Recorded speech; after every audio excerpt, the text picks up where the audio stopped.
आपके अपने YouTube channel the exam point Bihar में स्वागत है। आज सीटेट का बहुत ही महत्वपूर्ण क्वेश्चन आप लोगों के बीच आया है जो एग्ज़ाम के लिए रामबाण साबित होगा। तो आइए शुरुआत करते हैं कुछ चुनिंदा क्वेश्चन जो सीटेट में बार बार पूछा जाता है। तो आइए देखते हैं पहला क्वेश्चन है,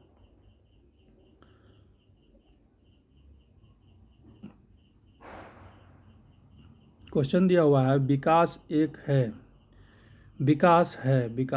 डैश है, एक आयामी है, एक दिशीय है, में बदलाव किया जा सकता है, आनुवंशिकता द्वारा पूर्ण रूप से पूर्व निर्धारित है।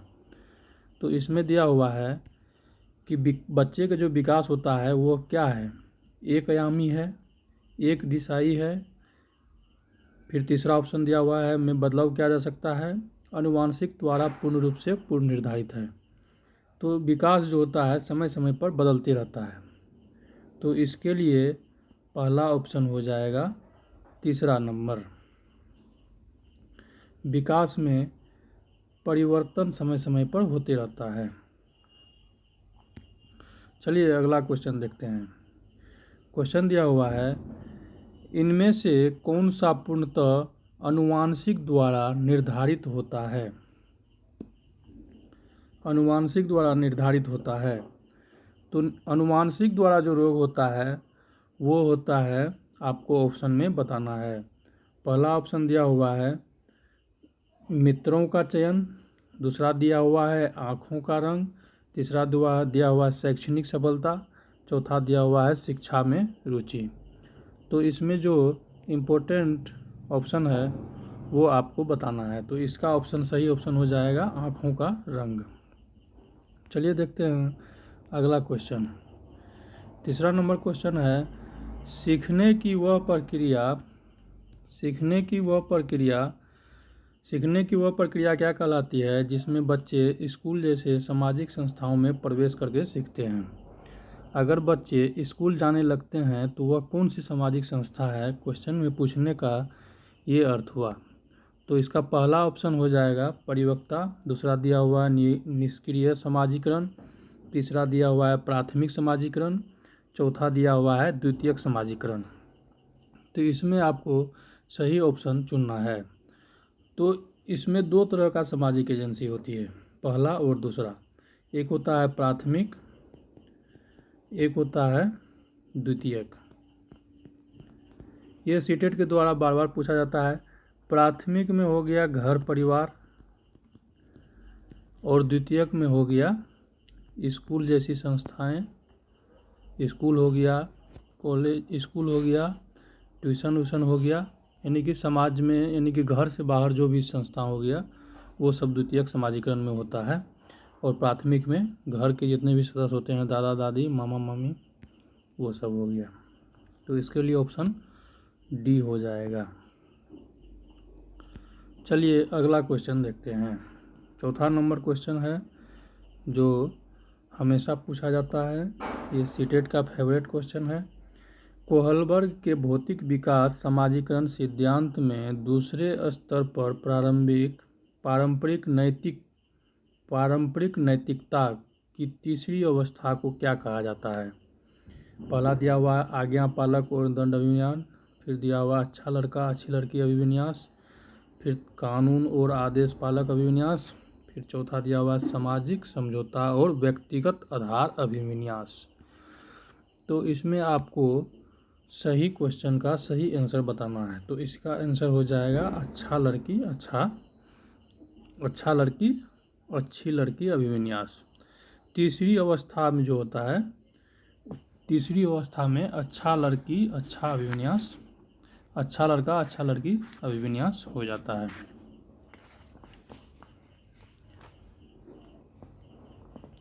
इसमें एक और आता है अधिकार संरक्षण अभिमुखता।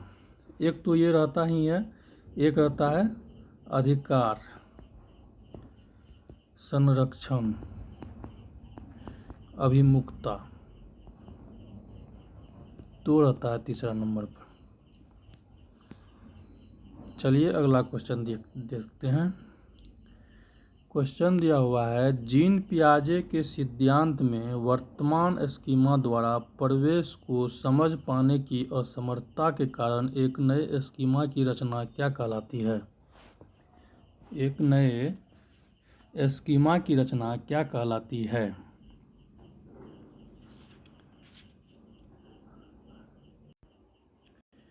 इसमें पहला ऑप्शन दिया हुआ है समायोजन, दूसरा दिया हुआ आत्मसातीकरण, तीसरा दिया हुआ अनुकरण, चौथा दिया हुआ है संगठन। तो इसमें क्वेश्चन दिया हुआ है, जीन पियाजे के सिद्धांत के अनुसार वर्तमान स्कीमा द्वारा प्रवेश की समझ को पाने की असमर्थता के कारण एक नए स्कीमा की रचना क्या कहलाता है? तो इसका ऑप्शन हो जाएगा समायोजन। समायोजन क्या है? समायोजन वह मानसिक प्रक्रिया है जिसमें बालक नई सूचना के अनुसार समायोजन करता है, अर्थात स्कीमा को वातावरण के अनुसार समायोजन कर लेता है। तो समायोजन का यही परिभाषा था। चलिए अगला क्वेश्चन देखते हैं। पियाजे के अनुसार कौन सी संप्रदाय कार्यरूप सूचना को संगठित और प्रतिपादित करती है? पियाजे के अनुसार कौन सी संप्रदाय कार्यरूप सूचना को संगठित और प्रतिपादित करती है? तो इसका ऑप्शन है व्याख्यात्मक प्रतिदर्शक, दूसरा दिया हुआ है स्कीमा, तीसरा दिया हुआ अग्रिम संगठन, चौथा दिया है संवेदी मुद्रक। तो इसका ऑप्शन हो जाएगा स्कीमा। इसका ऑप्शन है स्कीमा संप्रदाय। चलिए अगला देखते हैं क्वेश्चन। 7वां नंबर क्वेश्चन दिया हुआ है, रश्मि अपनी कक्षा में विद्यार्थियों को सीखने की क्षमता को ध्यान में रखकर विभिन्न प्रकार के कार्यकलापों का उपयोग करती है और सहपाठियों द्वारा अधिगम को बढ़ावा देने के लिए समूह भी बनाती है। निम्नलिखित में से कौन सा इसका समर्थन करता है? यहाँ पर सहपाठी द्वारा सहयोग का कार्य जो है कक्षा में विद्यार्थी कर रहा है, तो इसका जो है सिद्धांत कौन दिया था उसी के बारे में पूछ रहा है। तो पहला दिया हुआ है सिगमंड फ्रायड का मनोयोनिक सिद्धांत, फिर दूसरा दिया हुआ है लेव वाइगोत्स्की का सामाजिक संस्कृति सिद्धांत, फिर तीसरा दिया हुआ है लॉरेंस कोहलबर्ग का नैतिक विकास का सिद्धांत, फिर चौथा दिया हुआ है B.F. स्किनर का व्यवहारवादी सिद्धांत। तो इसका ऑप्शन हो जाएगा लेव वाइगोत्स्की का सामाजिक संस्कृति सिद्धांत। लेव वाइगोत्स्की का सामाजिक संस्कृति सिद्धांत जो है सहपाठी द्वारा जो अधिगम करता है वो लेव वाइगोत्स्की के द्वारा दिया गया था। चलिए अगला क्वेश्चन देखते हैं। 8वां नंबर क्वेश्चन है, इनमें से कौन सा अध्यापक द्वारा पार का उदाहरण नहीं है? पार मतलब क्या होता है वो सबसे पहले आपको जानना है। तो पहले ऑप्शन देख लेते हैं। एक होता है अनुकरण के लिए कौशलों का प्रदर्शन करना, पहला ऑप्शन है। फिर दिया हुआ है कि रटना, फिर दिया हुआ इशारे एवं संकेत, फिर चौथा दिया हुआ सहपाठियों संग साझा शिक्षण। तो इसमें जो 3 ठो ऑप्शन दिया हुआ है, अनुकरण के लिए कौशलों का प्रदर्शन करना यानी कि जब कोई हेल्प करता है तो उसी को पार कहते हैं। फिर रटना जो है नहीं हो गया, इशारे एवं संकेत से भी हेल्प होता है, सहपाठी से भी हेल्प होता है, इससे भी हेल्प होता है, इससे भी हेल्प होता है, इससे भी हेल्प होता है, इससे हेल्प नहीं होता है। तो इसी का ऑप्शन ये रटना हो जाएगा। पार मतलब हो गया कि हेल्प करना यानी कि सहायता करना किसी के द्वारा। तो इसका सही ऑप्शन इसमें दिया हुआ है नहीं। नहीं का भाई नहीं होगा, नेगेटिव का भाई नेगेटिव ऑप्शन में हो जाएगा। चलिए अगला क्वेश्चन देखते हैं। दिया हुआ है क्वेश्चन, निम्न में से कौन सी शिक्षा शास्त्रीय पद्धति का संरचनावादी कक्षा के लिए उपयुक्त नहीं है? पहला दिया ऑप्शन बहुआयामी परिप्रेक्ष्यों का प्रोत्साहन, फिर दिया हुआ है सामूहिक सहयोगिता, फिर दिया हुआ वेधन व दौड़व, फिर चौथा दिया हुआ है प्रयोगात्मकता। तो इसका सही ऑप्शन हो जाएगा, इसका सही ऑप्शन हो जाएगा वेधन और दौड़व। शिक्षा शास्त्रीय पद्धति में संरचनावादी कक्षा के लिए उपयुक्त नहीं है बार बार दोहराना। अगला क्वेश्चन देखते हैं। निम्न में से किसने बुद्धि के विचार को नकारा और बुद्धि का अनेक विशिष्ट संक्रियाओं के पदों के रूप में परिभाषित किया? तो इसमें दिया हुआ है कि बुद्धि का सिद्धांत किसने दिया। तो पहला ऑप्शन दिया हुआ है चार्ल्स स्पीयरमैन, फिर दूसरा दिया हुआ है एल्फ्रेड बिनेट, तीसरा दिया हुआ है थियोडर साइमन, फिर चौथा दिया हुआ है हावर्ड गार्डनर। हावर्ड गार्डनर ने बुद्धि का सिद्धांत दिया। इसका ऑप्शन हो जाएगा डी नंबर। हावर्ड गार्डनर ने 9 तरह का बुद्धि का सिद्धांत दिया है। चलिए अगला क्वेश्चन देखते हैं। अगला क्वेश्चन है, एक संरचनावादी कक्षा में निम्न में से किस पर महत्व दिया जाना चाहिए? संकलात्मक मूल्यांकन, संरचनात्मक मूल्यांकन, एकयामी मूल्यांकन, मानकीकृत एवं समान मूल्यांकन। दिया हुआ है कि एक संरचनावादी कक्षा में निम्न में से किस पर महत्व दिया जाना चाहिए। तो इसका ऑप्शन हो जाएगा संरचनात्मक मूल्यांकन। संरचनात्मक मूल्यांकन पर ध्यान देना चाहिए। अगला क्वेश्चन है, वाइगोत्स्की के सिद्धांत के अनुसार निजी संवाद क्या है? जब बच्चे कोई काम करने लगते हैं तो अकेले में भी रहते हैं तो वो अपने आप से कुछ बातें करते हैं, तो उसी का कहने का अर्थ क्या हुआ? अर्थ हुआ कि वाइगोत्स्की के सिद्धांत के अनुसार निजी संवाद क्या है। तो ऑप्शन दिया हुआ है बच्चों के आत्म केंद्रितता का द्योतक है, फिर दूसरा ऑप्शन दिया हुआ बच्चों के क्रियाकलापों और व्यवहार का अवरोधक है, फिर तीसरा दिया हुआ जटिल कार्य करते समय बच्चे को उसके व्यवहार संचालन में सहायता देता है, फिर चौथा ऑप्शन है यह संकेत देता है कि संज्ञान कभी भी आंतरिक नहीं होता है। तो आपको सही ऑप्शन बताना है कि इसमें कौन सा ऑप्शन सही होगा। तो इसका ऑप्शन जो सही होगा वो सी नंबर सही होगा। जटिल कार्य करते समय बच्चे को उसके व्यवहार संचालन में सहायता देता है। जब बच्चा धीरे धीरे बड़ा हो जाता है तो वो मन ही अपने बात करने लगता है। जब बच्चा धीरे रहता है यानी कि छोटा रहता है तो वो बच्चा बोल करके कोई कार्य करता है।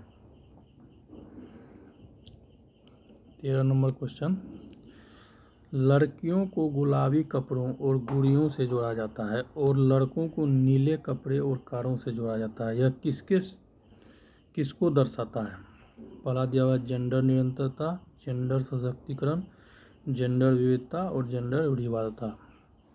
इसमें जेंडर से संबंधित क्वेश्चन है और जेंडर से संबंधित लड़का लड़की में अगर भेदभाव किया जा रहा है तो उसका सीधा ऑप्शन देना है जेंडर रूढ़िवादिता। ये आपको रट लेना है, जेंडर रूढ़िवादिता। चलिए अगला क्वेश्चन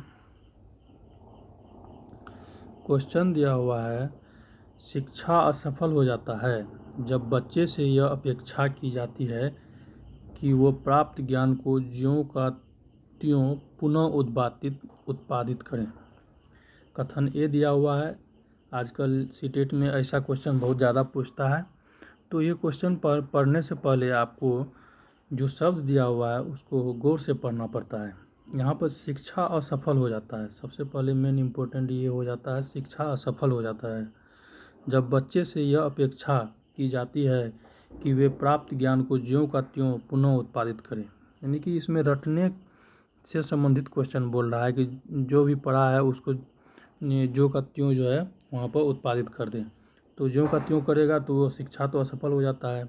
ये तो बात सही बोल रहा है, तो ये सही हो जाएगा पहला। दूसरा दिया हुआ है, जानकारी को पुनः उत्पादन बच्चों को सीखने का अर्थपूर्ण द्योतक है। जानकारी को पुनः उत्पादन, जो जानकारी है उसी को बार बार कराएगा तो उससे अर्थपूर्ण ज्ञान तो नहीं होगा, तो इसीलिए दूसरा ऑप्शन जो है वो गलत हो जाएगा। तो इसका सही ऑप्शन हो जाएगा सी नंबर। ए सही है परंतु आर गलत है। तो यानी कि ये वाला जो ए था ऑप्शन और ये आर था, तो ये सी ऑप्शन सही हो जाएगा। चलिए अगला क्वेश्चन देखते हैं। अगला क्वेश्चन है कि एक संरचनावादी कक्षा में अध्यापक और छात्रों की क्या भूमिका होती है? कक्षा में शिक्षक व विद्यार्थी दोनों निष्क्रिय होते हैं, निष्क्रिय तो नहीं होना चाहिए, सक्रिय होना चाहिए, तो ये ऑप्शन गलत है। छात्र क्रियाशील है परंतु अध्यापक निष्क्रिय है, दोनों को सक्रिय होना चाहिए। अध्यापक और छात्र दोनों ही क्रियाशील है, ये 3 नंबर हो जाएगा। अध्यापक क्रियाशील है परंतु छात्र निष्क्रिय है। एक संरचनावादी कक्षा में अध्यापक निष्क्रिय रहेगा तो छात्र नहीं पढ़ेगा, छात्र निष्क्रिय रहेगा तो अध्यापक को पढ़ाने में अच्छा नहीं लगेगा, तो इसीलिए दोनों जो होता है सक्रिय होना चाहिए। निष्क्रिय जो होता है वो निगेटिव शब्द है और सक्रिय जो होता है वो पॉजिटिव शब्द होता है, इसीलिए सी ऑप्शन हो जाएगा। अध्यापक और छात्र दोनों ही क्रियाशील होना चाहिए। तो आज के लिए बस इतना ही। अगर आप हमारे चैनल पर नए हैं तो हमारे चैनल को लाइक एंड सब्सक्राइब कर दें। जय हिंद।